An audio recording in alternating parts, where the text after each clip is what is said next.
वास्तविकता और कहानी देखिए वास्तविकता बहुत जटिल है। हम कहानी और फ़िल्मों में अक्सर ये देखते हैं कि बहुत सरल होता है कि एक हीरो है तो एक विलन है, यानी अच्छाई और बुराई एकदम सरलता से होती है कि अच्छा है तो ये बुरा है, और हीरो ने इस सिद्धांत को लागू किया।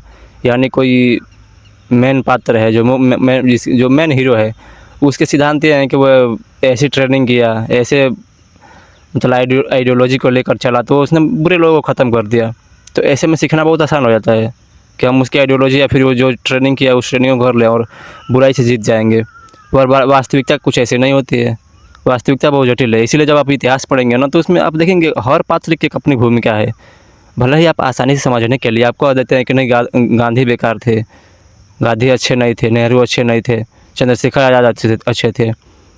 अगर हम वास्तविकता की बात करें, अगर इतिहास की बात करें तो इतिहास में सबकी अपनी भूमिका रही है। आज़ादी में सबकी अपनी भूमिका रही है। आप पक्षपाती होकर देखते हैं कि नहीं, जो क्रांतिकारी थे उन्होंने आज़ादी दिलाई, ये लोग तो बस अपना मतलब अपने फ़ायदे के लिए राजनीति किए। पर ऐसा कुछ नहीं था, इनकी अपनी भूमिका थी। अगर तुम्हारे देश पर अगर अंग्रेज़ तुम्हें गुलाम बनाते हैं तो इतना आसान नहीं है कि तुम बस 2-4 क्रांतिकारियों से तुम उन्हें भगा दोगे। सोचो यार, जो लोग इतने अंधे भीड़ थे जो गुलाम हो गए, मतलब उतने लोग थे, उनके अंदर कभी भी खून नहीं खौला। अंग्रेज कितने से थे, कब का वो भाग चुके होते। जिन लोगों का तुम खून खौला नहीं, तुम उनको कह रहे हो क्रांतिकारियों को मतलब बढ़ावा दे। 1-2 क्रांतिकारी हुए कि क्या खून खौला, कितने लोग विद्रोह किए। अगर क्रांतिकारियों से उनका खून ही खौलता ना तो कब का अंग्रेज भाग चुके होते। पर वैसा कुछ हुआ नहीं।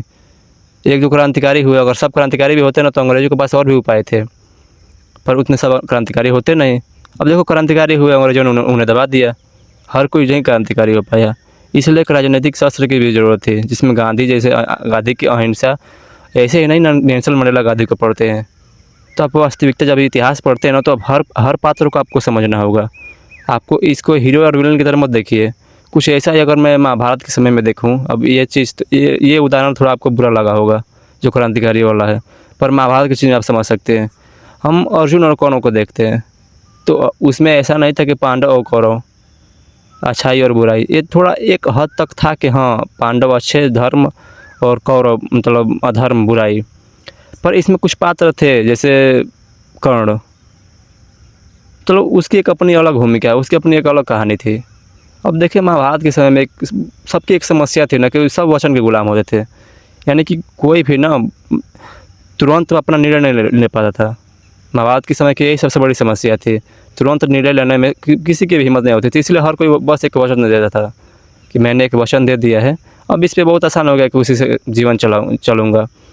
भीष्म भी यही था, एक वचन दे दिए, उसी पे चलते रहो। मतलब परिस्थिति के अनुसार निर्णय लेने की कोई बात ही नहीं, तुम बस स्वतंत्र हो गए एक वचन दे करके, एक सिद्धांत दे करके।